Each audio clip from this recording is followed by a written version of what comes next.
It's the dawn of the 23rd century, and man has established a full-fledged colony on Mars. It hasn't been easy. On Mars, we are the invaders.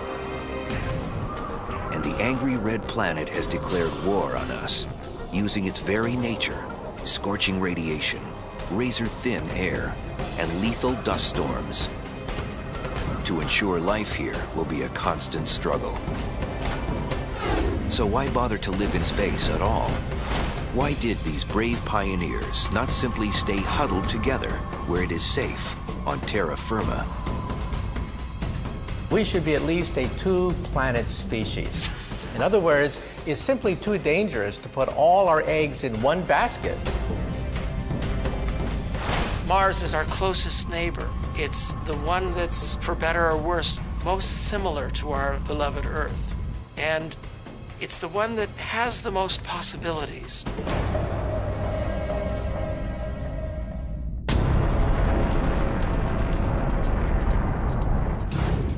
It's not just the 25-hour days and the similar composition of seasons that made the fourth planet from the Sun the ultimate destination for mankind's second home in the cosmos. There is one resource in particular that clinched Mars as the runaway favorite for our colony of the future. One of the first missions for our astronauts is to get energy. And one form of energy is actually underneath their feet, in the permafrost. Right into the ground of Mars, there is frozen water. We can purify it for drinking purposes. Also, we can separate out the oxygen and the hydrogen to create rocket fuel in order to create fuel cells, which will then energize our colony on Mars.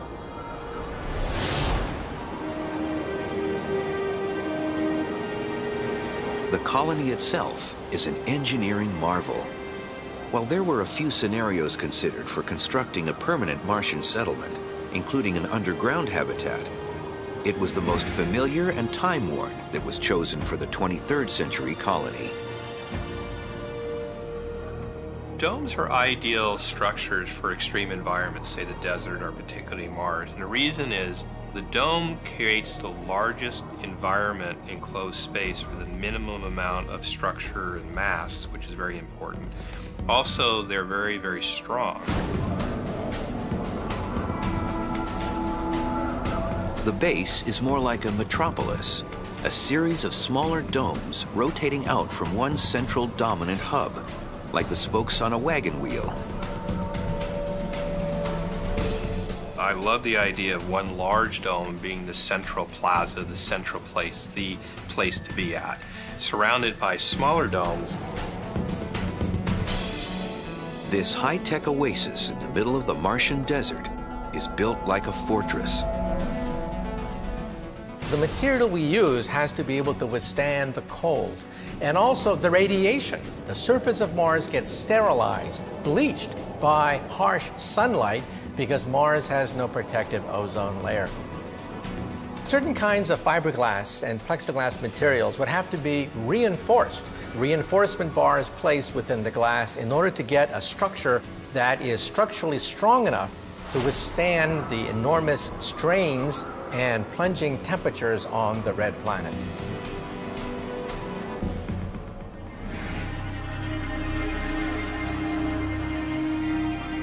Temperature and pressure within the dome have to be strictly regulated. If it gets too warm, the expanding air pressure within the habitat will cause it to explode like an overinflated hot air balloon. But so far, the dome has done its job of protecting the ever-expanding band of pioneering Earthlings. Despite the grand scale of the dome, our colonists awake each morning to accommodations that are decidedly Spartan. The life on Mars is actually very stressful. The living quarters are very small and very stark. But imagine if you're living that way for years. It's very claustrophobic and it's very foreign from Earth. You've lost touch with the grass and the trees and the sky. But the trade-off is spectacular. the chance to live under a crimson sky.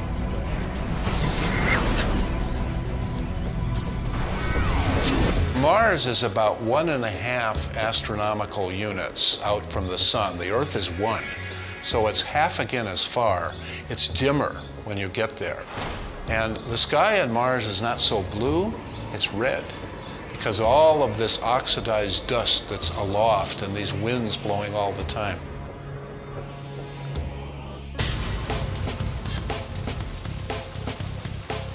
To make this alien world feel more like home, our travelers have brought with them artificial ecosystems. But the plants aren't there purely for comfort. They serve a vital function in creating and sustaining a closed environment for the habitat. We're going to be growing more than food on Mars. We are getting the oxygen we need from the plants. The plants will be getting the carbon dioxide they need. It's a beautiful synergy between humans and plants in that regard.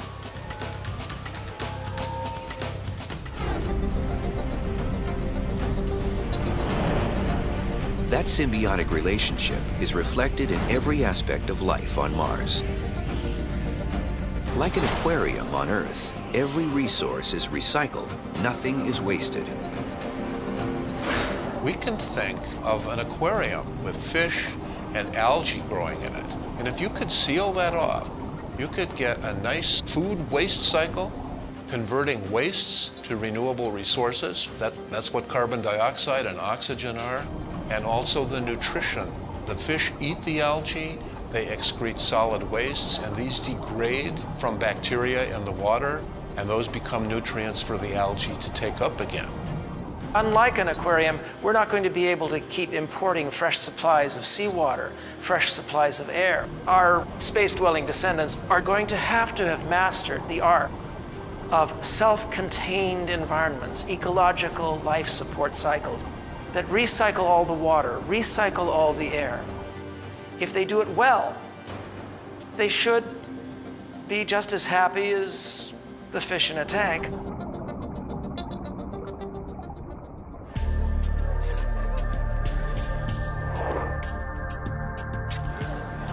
But in the 20th century, it wasn't well understood how happy humans would be in such a closed-loop system, sealed off from the outside world.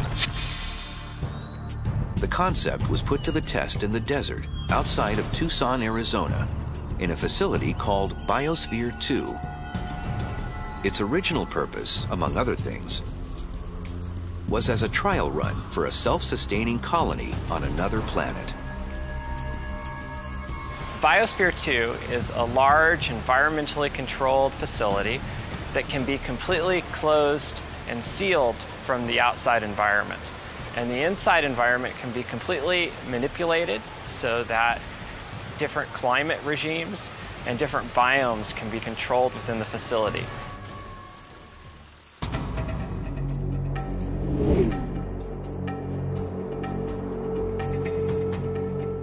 Biosphere 2 is a collection of 5 different ecosystems, or biomes, each gathered from a different corner of the Earth. They include a desert, wetlands, savanna grasslands, a tropical rainforest, and even a miniature ocean.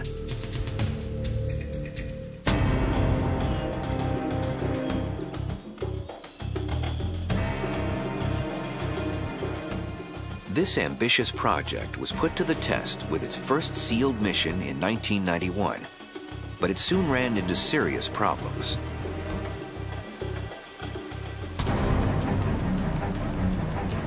At one point, the crew began exhibiting recklessly impaired judgment and even split into rival factions. The entire mission was in jeopardy, until it was discovered that a lack of oxygen was the trigger for the crew's belligerent behavior. It was eventually traced back to a seemingly insignificant detail. The cement inside the structure hadn't been allowed to cure properly. As a result, the cement structure was absorbing far more oxygen than plants could replenish.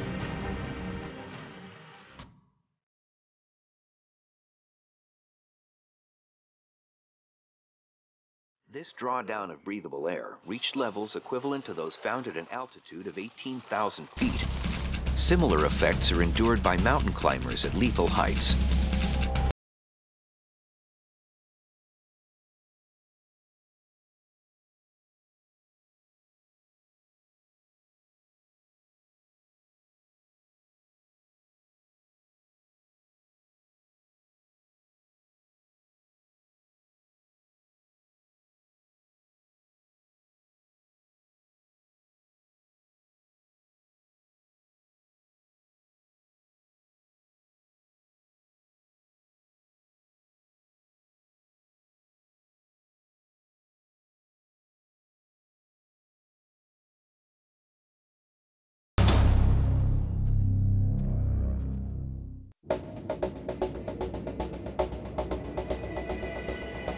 As the sun rises over Mars, a few colonists strike out from the dome to fulfill their research assignments and maintenance duties for the day. Their commute will take them across the empty, rusted plains of the red planet. In order to accomplish this mission efficiently, the inhabitants need an alternative to crossing the terrain on foot. When we go to Mars, we really don't know that much about the planet. And if we just land in one place, we're going to learn a lot about that one place, but maybe not a lot about the planet. So we definitely need the ability to have mobility and go long distances.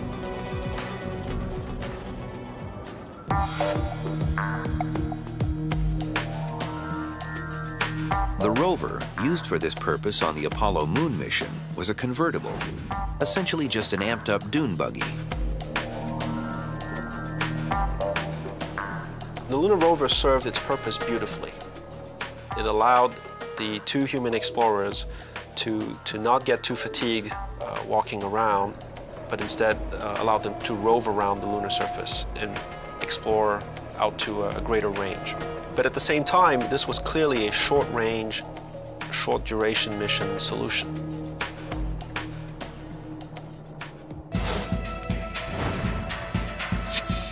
But there's much more real estate to cover on Mars.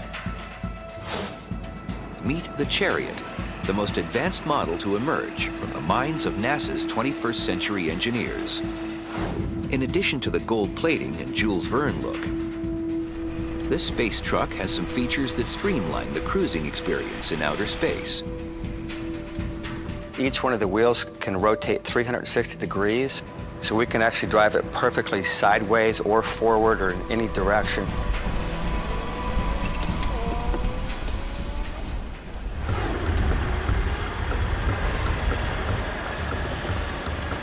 This versatility means that it can conquer most interplanetary topography, and that's not all.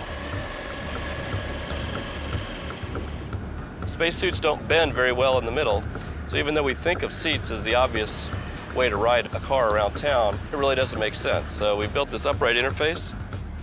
There's a ring here where the suit plugs in. All the way to the suit is taken by this upright turret.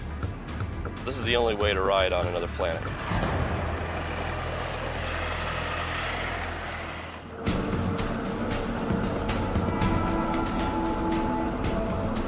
Mars, though, is a vast planet, and to search its more distant corners, our colony's scientists need to ride in style.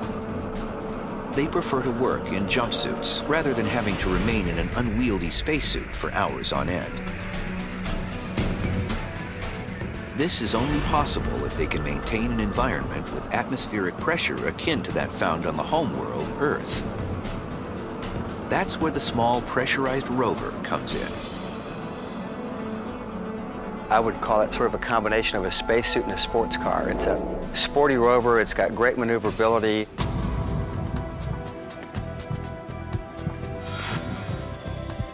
The chassis of the Chariot actually forms the base of the small pressurized rover. The cabin on the small pressurized rover would start about here and run all the way back to about here, leaving the rear of the vehicle kind of like the bed of a pickup truck. So that's available for carrying additional payloads. We can upgrade the machine and turn it into all kinds of pieces of equipment out in the field. On the rear of the vehicle, we can plug a number of different implements. For example, bulldozer blades, just something practical like a winch, backhoes, and other tools.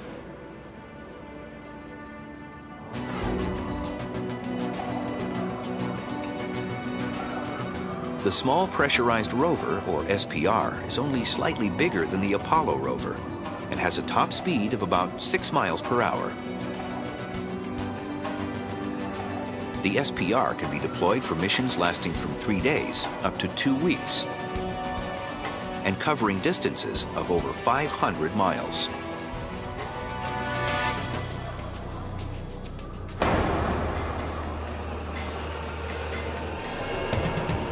Certain enhancements also make it the spaceman's transportation of choice.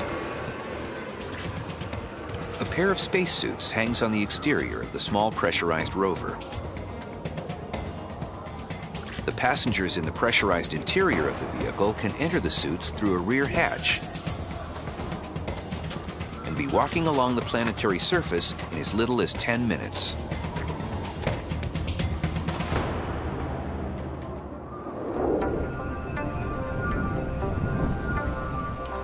A scientist with the NASA Ames Research Center, Dr. Pascal Lee, explores another vehicle that is a precursor to one being designed for Mars. He joined forces with Nick Baggerly, Executive Director of Drive Around the World, a travel adventure organization. Vehicles like this are fantastic because you can use them for analogs, for pretending like you're traveling or traversing on another planet. So we built it so it could kind of go anywhere. This is a vehicle that's being prepared for an expedition to Greenland and then later on to the South Pole. You can see here that there's going to be room, not much though, but room for all of the equipment and supplies that you will need to explore the Moon and Mars. But it's giving engineers and scientists at NASA some real first-hand ideas about how to design a pressurized rover for exploring Mars.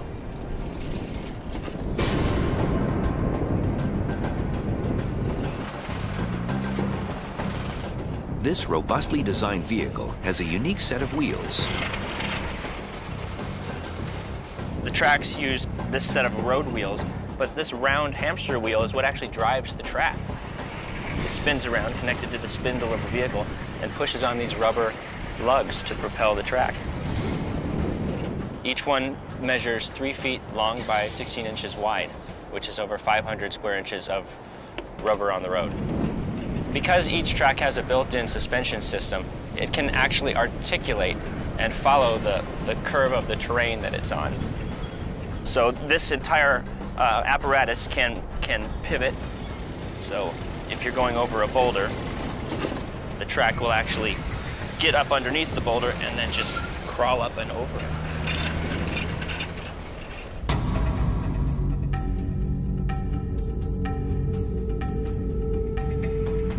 Mars is a gritty planet. Dirt, dust, and grime get into everything. This is especially true of a wheeled vehicle with moving parts, where the mechanisms can easily be corroded.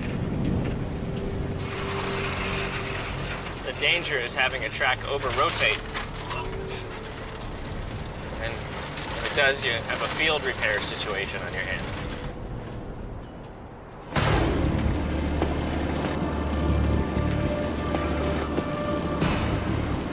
Fixing a vehicle on the road is risky under the best circumstances. But in outer space, there is zero margin for error. And if you break down or get into any kind of trouble, help is a long way away, if it can reach you at all. You realize that at that point, if you couldn't breathe outside, if you couldn't just step outside of your vehicle and somehow start working on it, you might be just watching yourself breathe your last breaths of air as your life support system allows you to survive a few hours at that spot, but this is where you're going to die.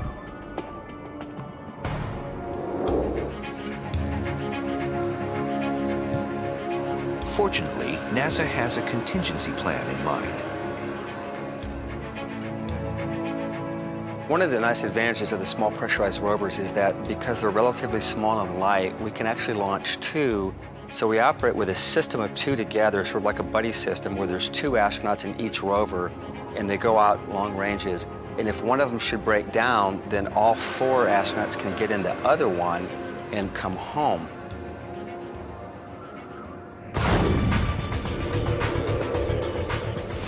As for the price tag of one of these Red Planet hot rods, people also ask me how much it costs, and I could only say that it costs more than a Ferrari.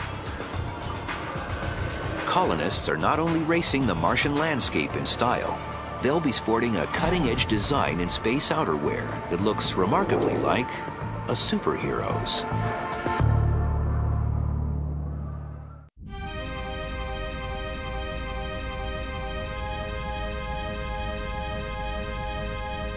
As one of their daily research assignments, our Martian colonists of the future explore the largest volcano in the solar system, Olympus Mons.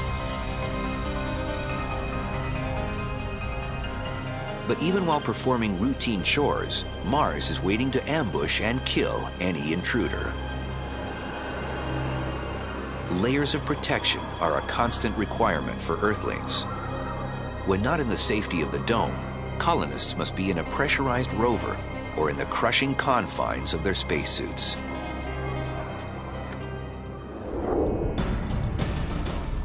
Having done 4 spacewalks and spent over a 24-hour period in spacesuits, the suits are hard on you. They're stiff as a board, and they're pressurized to the same pressure as a football. It's like 4.3 pounds per square inch. So every time you go to close your hands and move your gloves, you're working against that inflation pressure. And it can be very fatiguing. It can cause fingernail damage and other trauma from the suits.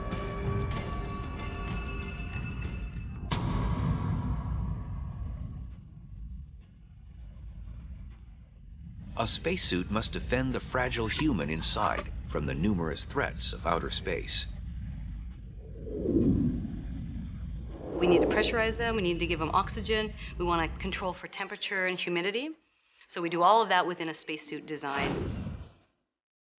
While it must accommodate human needs, a spacesuit must also be a constant shield against an unforgiving universe.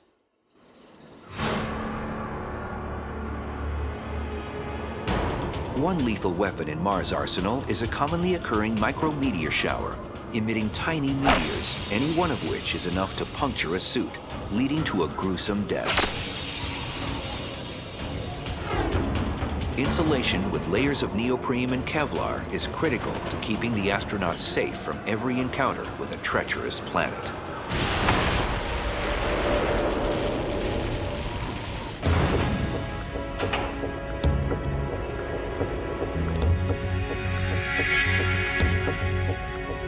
Carrying a life support system results in a suit that is so bulky and cumbersome to wear, it can take up to 3 hours for an astronaut on the International Space Station to don an MMU, or Manned Maneuverable Unit. That includes 30 minutes of pre-breathing the pure oxygen atmosphere that the astronaut will be inhaling.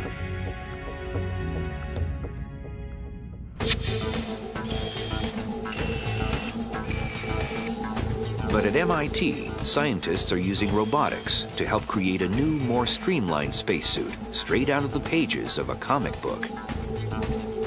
The future of spacesuits is all about locomotion and mobility and dexterity. So we need a completely different design, pretty much a revolutionary design from current suits today. When we explore on Mars in a biosuit, we're going to be like an extreme athlete. The reason we're going to Mars to explore is a search for the evidence of past life.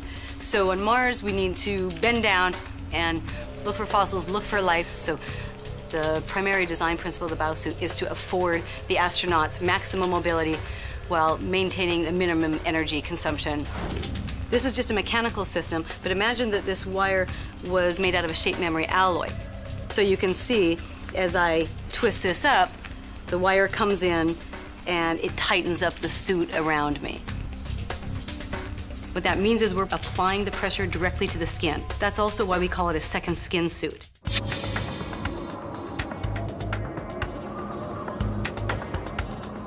The life support system for the biosuit is modular, making it much more comfortable than the current unwieldy spacesuit. a hard torso shell connects to the backpack that contains the life support system. The helmet visor will be painted gold, like contemporary spacesuits, in order to defend against the blinding illumination of the sun. The helmet will also contain a heads-up display, or HUD, that can relay vital information to the explorer. We envision the astronaut looks through their helmet and they'll see the displays, their physiological displays, heart rate, blood pressure, but also all the navigation information that they need. So a 3D topographical map.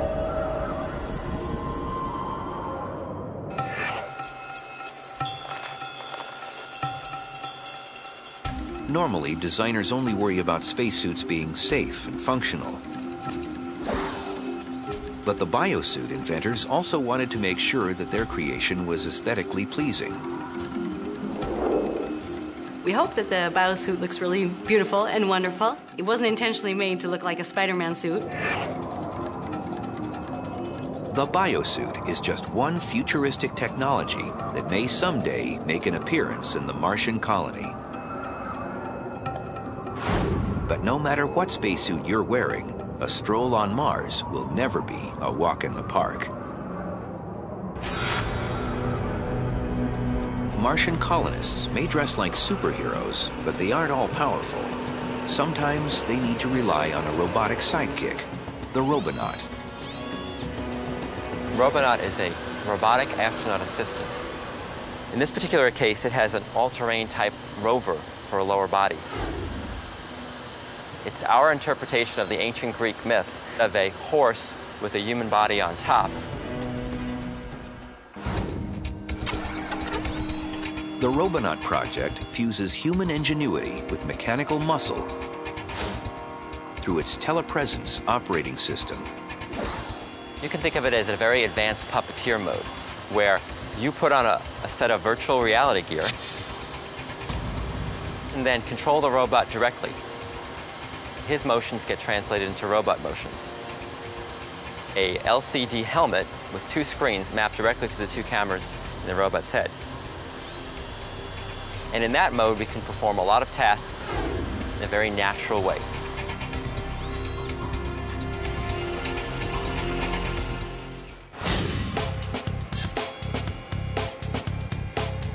The cameras are protected by a helmet modeled after Roman centurion armor.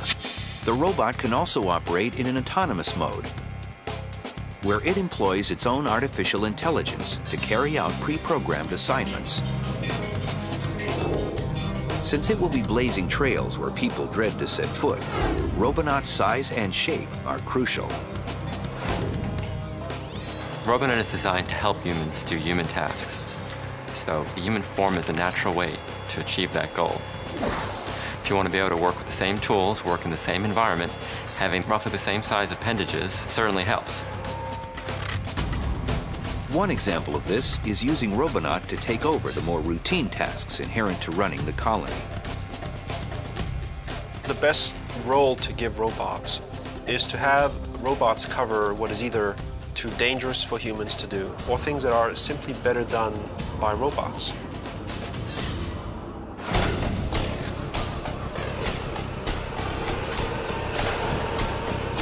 But the Robonaut is not merely a technician. His talents are critical to the success of the mission. Another very important role that we are seeing for robots is to go out there and scout for dangers, but also for interesting scientific sites to really explore in depth. The robots are still very convenient tools for reconnaissance. Like the rover, the Robonaut runs on a solar-powered lithium-ion battery. While charging the machine is a simple task, fueling the human settlers is not nearly as straightforward. Starvation will be a constant shadow looming over the colonists. And if a precarious balance is not maintained, the end is always near.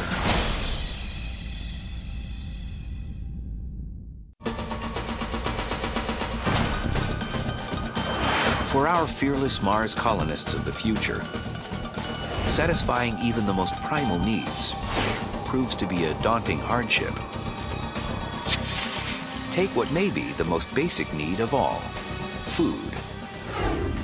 Costs about $140,000 a pound to transport anything from Earth's surface to Mars' surface. That can be food, it can be water, it can be air.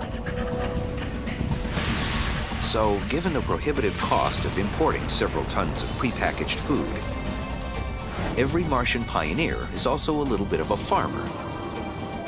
Even then, growing plants on Mars isn't as easy as simply sticking a seed in the ground and watering it.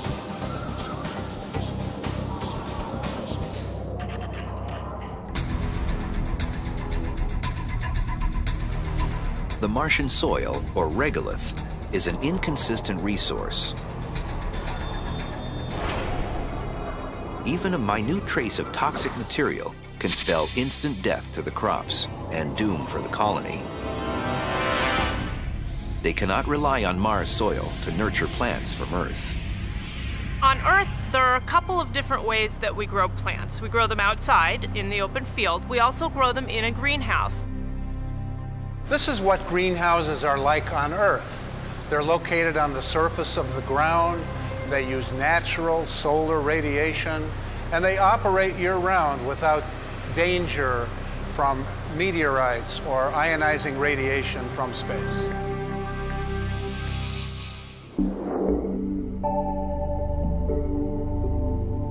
On Mars, the greenhouse is a controlled growth chamber, an environment that provides the 5 cardinal factors plants need for growth. They need light, they need temperature, they need water, they need nutrients, and they need atmosphere, carbon dioxide and oxygen. So with a growth chamber in a habitat, you can grow food all year round.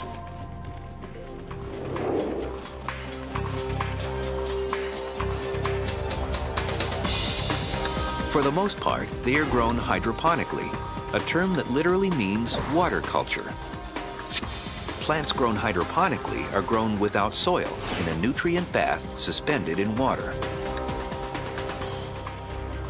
But plants still need light and room to flourish, and space is at a premium. Researchers have gotten around this requirement in the tight confines of a space far away by using the cool light-emitting diodes, or LEDs, shaded to the colors of the spectrum that stimulate plant growth. While Mars sunshine is fine for plants whose sole purpose is to produce oxygen, these types of growth chambers provide food for the colony.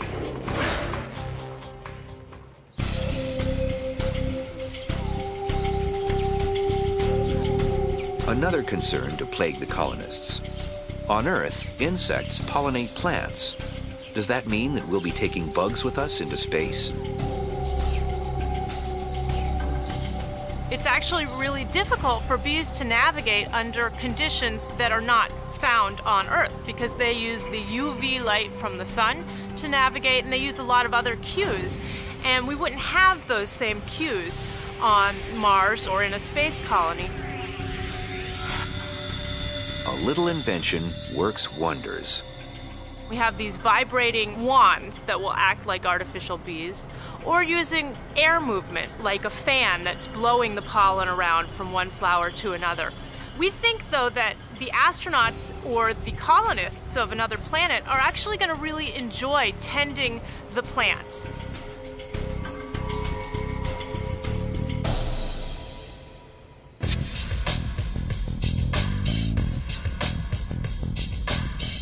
But there's still one huge factor to growing plants on Earth that's missing on Mars. And it's something that even technology can't overcome. It's only about 3/8 Earth normal gravity on Mars, so there'll be less pull on the plants. On Earth, gravity drains water away from the roots of plants, allowing them to take in oxygen. With reduced gravity, water doesn't flow efficiently, leading to saturated roots unable to absorb nutrients and air. There will be maybe a tendency for them to grow weaker.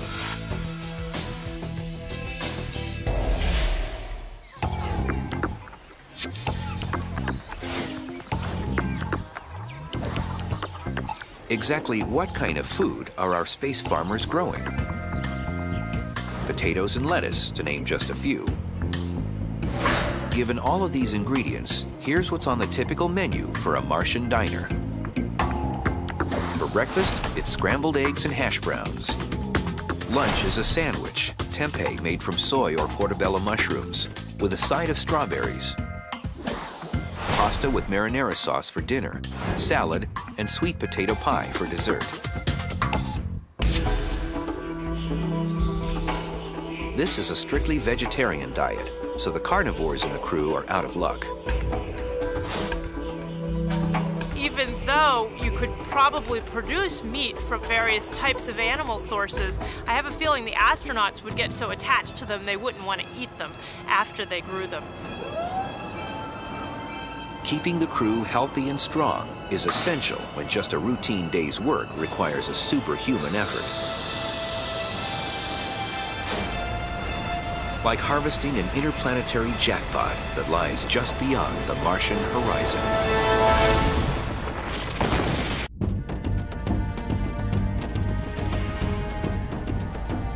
The cost of mounting this long-term expedition to Mars is astronomical.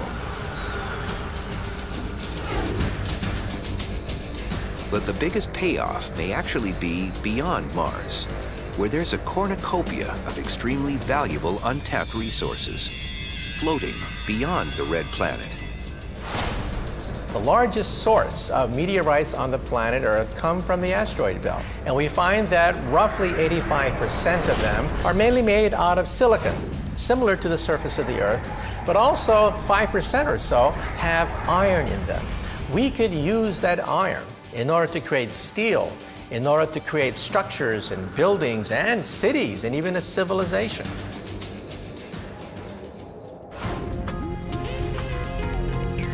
Harvesting the asteroids smooths the progress in assembling and expanding the Martian outpost.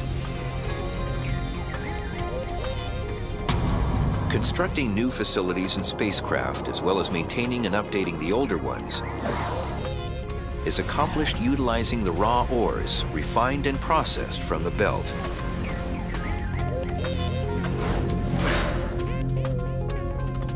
Instead of taking the minerals from the asteroid belt and bringing it all the way back to the Earth, that's a waste. It's much better to mine the asteroid belt in order to create materials for Mars.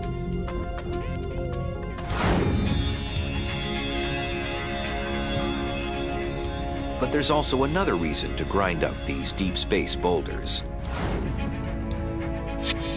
If you were to melt them down, you would get, it's estimated, from a 1-kilometer asteroid, all the world's steel production for a year, all the world's gold and silver production for 10 years, all the world's platinum group element productions for 1,000 years. So that's where the riches are if that's your main motivation. An asteroid with a diameter of a little over half a mile would have a mass of about 2 billion tons. That's equal in weight to 20,000 Nimitz-class aircraft carriers. An asteroid of this size could contain enough nickel, cobalt, and platinum to be valued at over $150 billion. And this is just a small asteroid. Some monster rocks approach the dimensions of a real planet.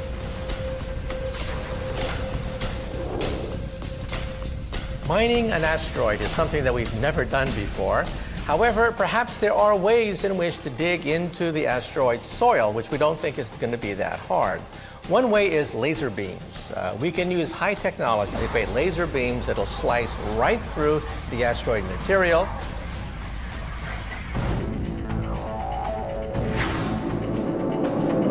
But hollowing out a megaton rock in the airless void of space is by no means an easy proposition.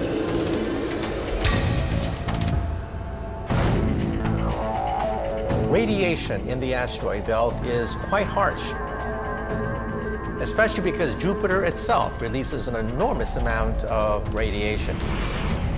This means that miners on the surface of an asteroid belt may have to live underground, inside the asteroid itself.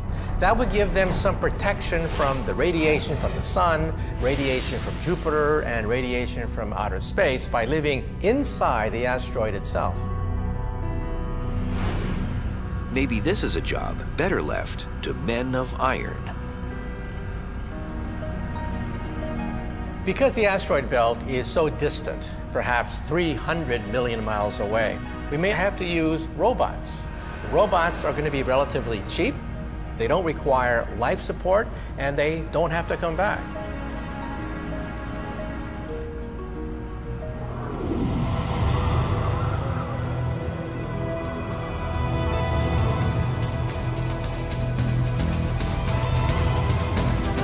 For the first interplanetary colony, humanoid robots working together with their astronaut partners is the only way to minimize risk and maximize survival. In every way, daily life on Mars will be the ultimate extreme adventure.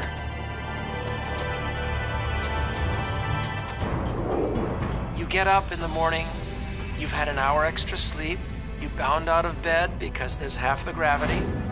Then you suit up to go outside because you have an hour of duty checking on the robots that keep life possible. And then on your way home, you stop on a ridge and you look across the valley into the canyons. And you look up at the Martian sky with the amazing sight of stars twinkling through. Exploring the surface of Mars is going to be a fantastic adventure. There are landscapes that are of unimaginable beauty, some completely alien to us. There are thousands and thousands of kilometers of terrain to cover in every direction. It's going to be a fantastic wonderland for scientists.